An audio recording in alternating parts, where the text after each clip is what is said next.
Is it possible that the thing that most divides our loyalties and passion is what can inspire us all to work together? For centuries, sports has played a major role in defining the civic identity of America.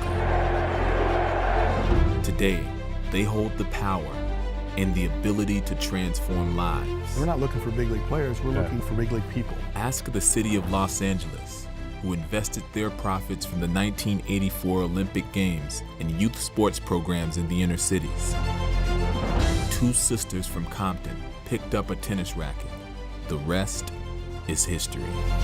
Sports allow an inspirational moment. Oh wow, what a moment. To ignite a battle to find a cure. We have raised a little over $3 million. They provide life lessons and hope, and the benefits of working together for the greater good. Most of all, sports are one of the few remaining methods we have to reach at-risk youth for positive social change. That is the power of sports.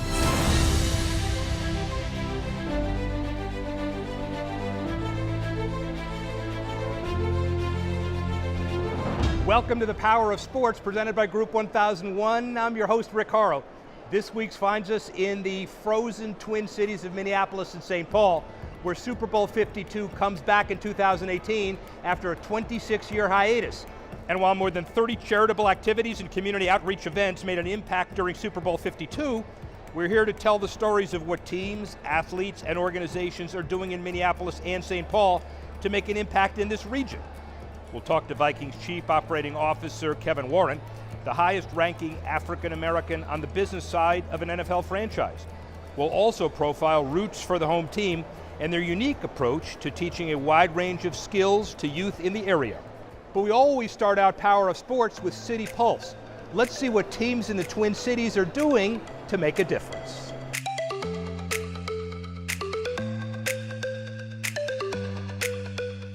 While nearly every team in America hosts an annual fundraising dinner, the Minnesota Wilds may be one of a kind.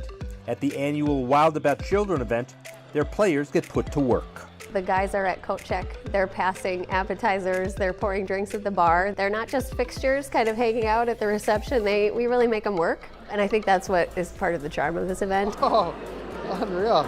Landon, where do you play? Oh, Coon Rapids. That charm has worked. Wild About Children has raised almost $1.7 million since 2000, with most of the money going to nearby Pediatric Hospital Children's Minnesota. You win, buddy. We feature different children every year at our Wild About Children event, and we really get to know them and kind of bond with them. They meet the team, and it's really neat to see how this sort of small occasion is such an impactful experience for them. A trio of Minnesota natives played a big role in the Timberwolves' New Era New Courts program. Its goal was to refurbish 3 neighborhood basketball courts within the state. Minneapolis native John Thomas, who played 11 years in the NBA, including for the T-Wolves, is now the team's vice president of community engagement. The process for New Era New Courts really came about in just us looking to deepen our relationship inside the community. As part of that, we figured that we'd allow our community to really vote on which courts were in need. We were able to garner a ton of votes inside of our communities, and ultimately, for this past summer, there were 3 winners. Current Timberwolves and Burnsville natives Cole Aldrich and Tyus Jones headed the effort from the team side, making it a point of personal pride for everyone involved. Those are both homegrown kids, so really for them to be able to speak to having these courts on Minnesota turf, I think meant a lot to them. And I certainly can speak to it being a former professional athlete who grew up on those playgrounds here in Minnesota. We understand what basketball can actually do to a community. Look at my little one right there, look. The Minnesota Twins were one of the first organizations in sports to create an entire department devoted solely to diversity.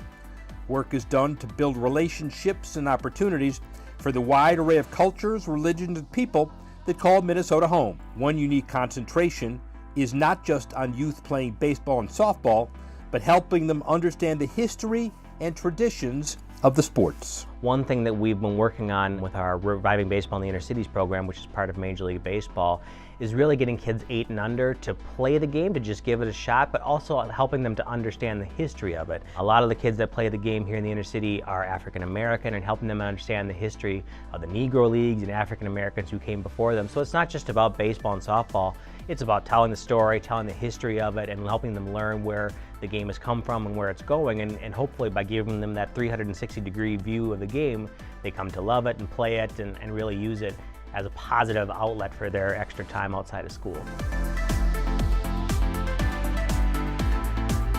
That's your Twin City Pulse.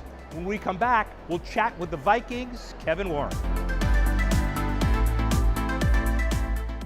Welcome to Power of Sports.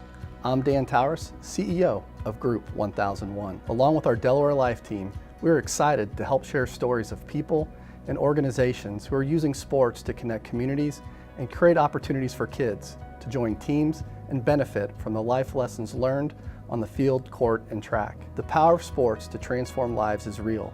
I see it all across our great country. Thanks to all who give so much for so many.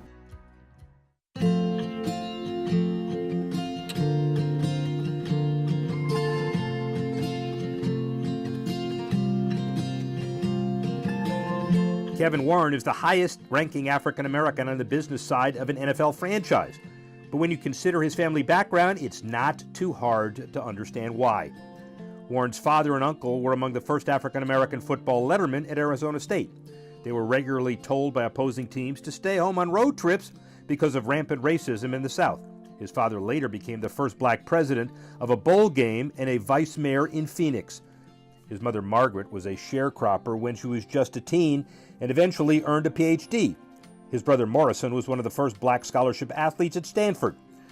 The Warrens, as a family, not only fought institutional racism for decades, but dedicated themselves to achieving positions thought unattainable at that point in time for African Americans. Kevin Warren is considered one of the top executives in the league and played a central role in building the stadium that hosted Super Bowl 52 in the Twin Cities. Let's talk about philanthropy. It's part of what this show is all about and part of what you excel on.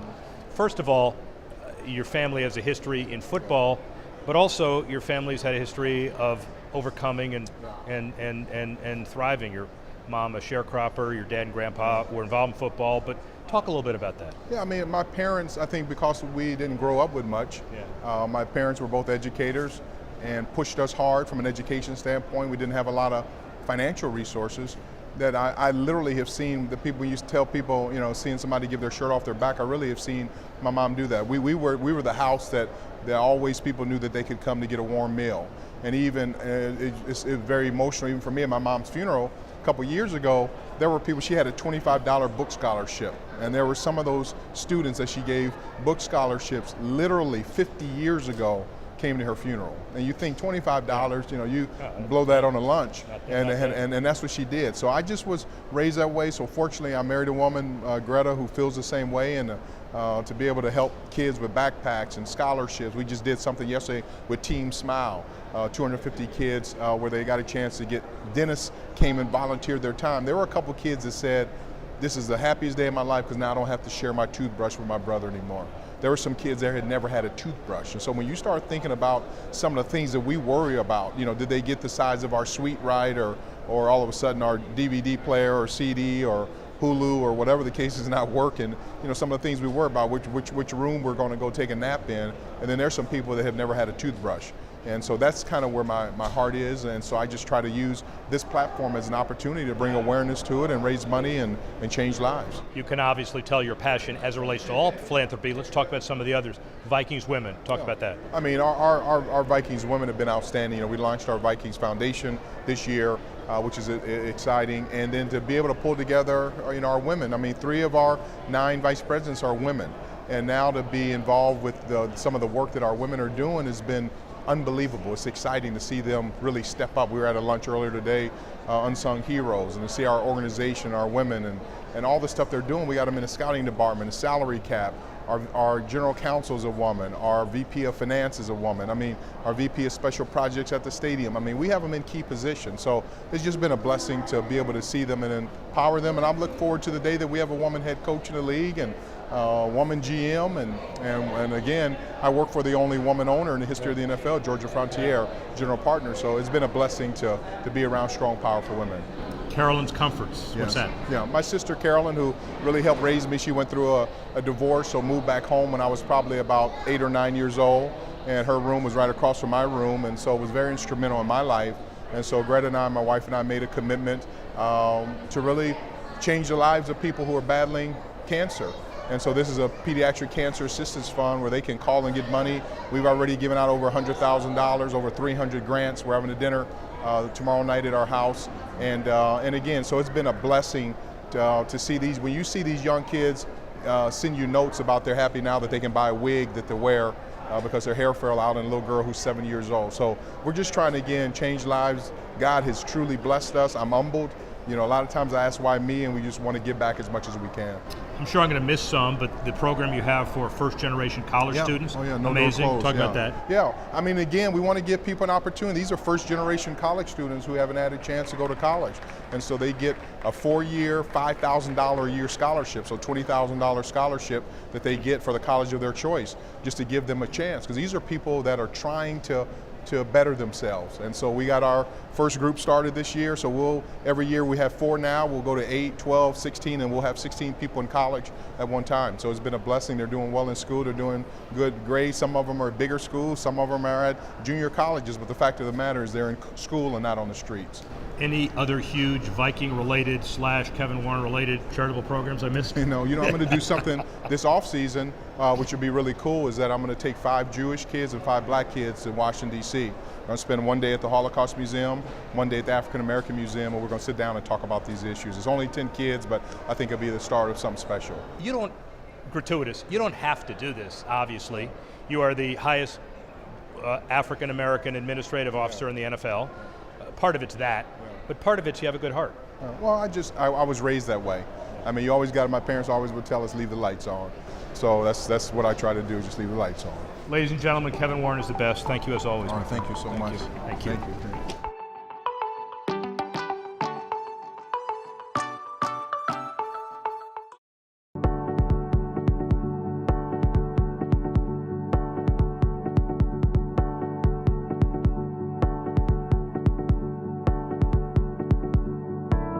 Man, it's cold out here. Every month on Power of Sports, we highlight a nonprofit organization that uses the power of sports for positive social change. This month, Roots for the Home Team would provide valuable skills for Minnesota's inner city youth. For 48 seasons, Major League Baseball in Minnesota was played indoors. Around 2006, when plans were being finalized for a new outdoor ballpark, Twin Cities dietitian Sue Moores had an idea for something that would go great with baseball played in its natural environment. There's such a lovely nature of outdoor baseball, and I knew about these garden programs that were in the Twin Cities and knew the work that they were doing. Giving these youth this really big platform to show off what they were doing. I sent a letter to the gentleman who ran the community fund, and he took the meeting, and I brought in a salad concept of what it could be, and he saw the vision. That vision has become Roots for the Home Team, an opportunity for youth not only to grow their own food, but to develop their own recipes and then sell their creation to millions of Twins fans at Target Field. Well, I work collaboratively with 4 garden programs in the Twin Cities, and those garden programs give me access, if you will, to their youth. Those youth are working in their programs, they're growing their vegetables, and each of the youth teams is partnered with a chef here in town, and then they spend the morning creating the salad recipes with the chefs providing that guiding hand. And then Target Field jumps in, their chefs there, and make the recipes that are shipped over, and then the kids come on the weekends and sell their salads to fans. I would say 80% of the time we sell out of our salads. This sense of accomplishment, because it's their food, their hard labor, and then their recipe, and then their service or salesmanship for it, and then they sell out. So it's this amazing win-win-win across the board for these kids to see the capacity that they have. To learn about how to do that in the real world, and to have that experience before you're out of high school is really key, and really something that the kids that are part of this program probably wouldn't have without Roots. Sue describes the kids she works with as hungry for opportunities. Roots for the Home Team provides needed, unique, and challenging opportunities for youth who have little to no access to such experiences.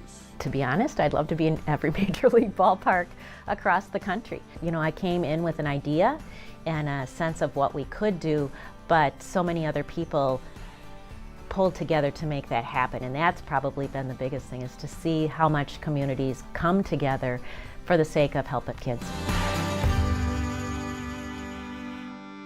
Great work by the team at Roots for the Home Team. Rumor is they might be expanding to a ballpark near you very soon. Up next, an update on Fields and Futures.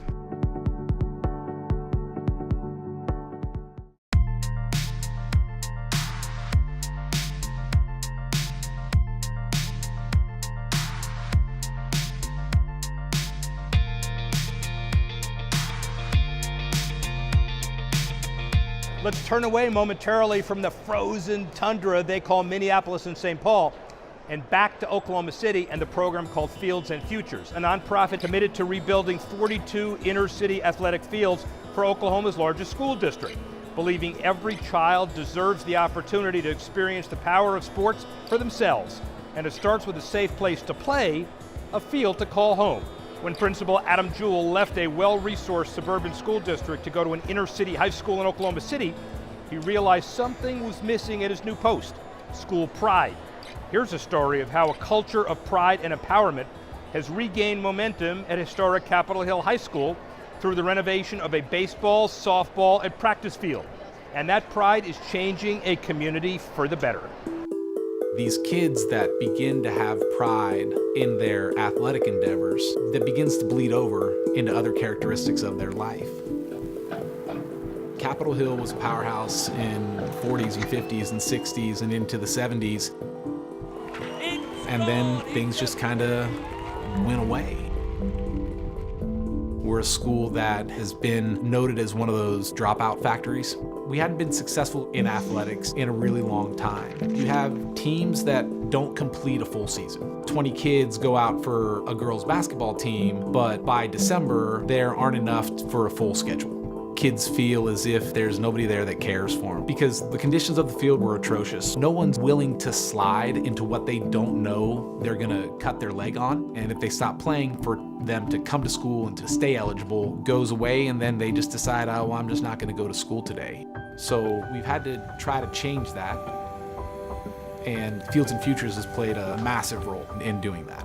When Fields and Futures came in and did a top-notch job on redoing the softball field, the baseball field, the practice football/soccer field, it began to instill a sense of pride back in our students. Numbers of students wanting to participate in that sport increased. You saw kids, it didn't matter how cold or hot it was, they'd be wearing their uniform to let people know, yeah, there's a game tonight. Hey, you coming to the game tonight? There'd be just a different buzz around campus. So these same kids that are having pride about playing, they begin to have pride about getting to class on time. And they begin to have pride about their grades on their report cards. These kids will graduate from Capitol Hill High School. These kids are going to become leaders in the community.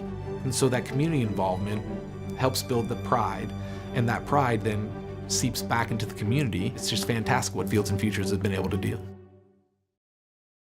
A great example of how sports can drive positive social change, Principal Jewell is showing how pride can lift the entire spirit of an amazing community. We'll be back with Social Spotlight right after this.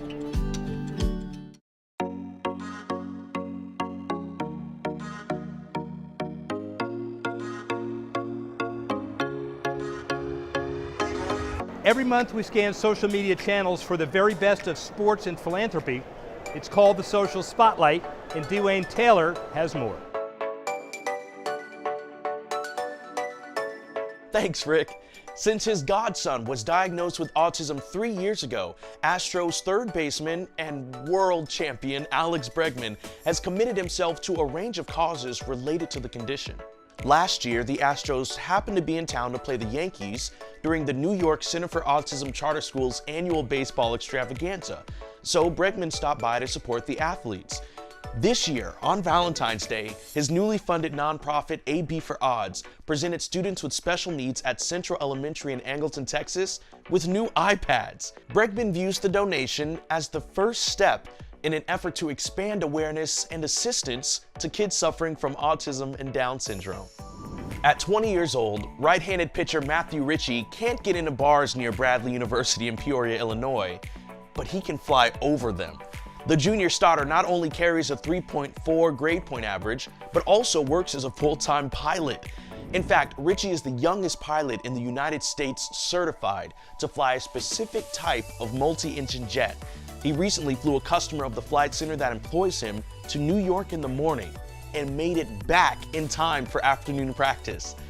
Ritchie hopes baseball is his first career option, but has a long career as a commercial pilot on the back burner in the meantime. Cowboy great Jason Witten held his first ever Collegiate Man of the Year award ceremony at Cowboys headquarters in Frisco, Texas. The award honors exemplary leadership on and off the field by a collegiate football player. An original field of 155 players was ultimately whittled down to just one athlete, Central Florida linebacker Shaquem Griffin. The night standout was born without the use of his left hand and had it amputated at the age of 4. Griffin was all-conference at his position and the Peach Bowl defensive MVP for undefeated UCF. You don't often look at a baseball player's glove for artistic inspiration, but you might want to in the case of Colorado Rockies' Ian Desmond.